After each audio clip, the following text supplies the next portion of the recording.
Hello, welcome to Do It Yourself channel.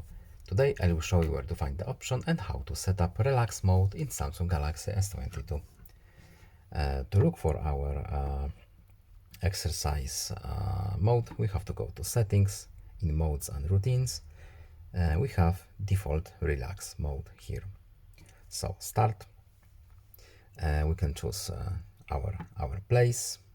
Of course, we need to have our navigation turned on for it, or time period. We can choose whatever we want here. As you can see, starting time, ending time, days. Next, we can also have our do not disturb turn on, and we can also customize it more. We can allow our contacts to contact us. We can choose which messages and which applications can be active during our relaxed time. Next, and what to do here. Yes, power saving mode. Let's say it will be active in this mode, and done. And now our relax mode is set.